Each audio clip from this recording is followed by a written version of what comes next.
আর বন্ধুরা, আবার রোববারে রান্না নিয়ে চলে এসেছে তোমাদের কাছে ভিডিও।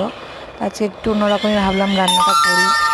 তো এখানে চিকেন হচ্ছে, একটু অন্যরকম করবো, চিকেন মালাই গ্রেভি করবো। এখানে পেঁয়াজটা ভাজছি, ফোড়নে দিয়েছিলাম দারচিনি লবঙ্গ এলাচ দিয়ে।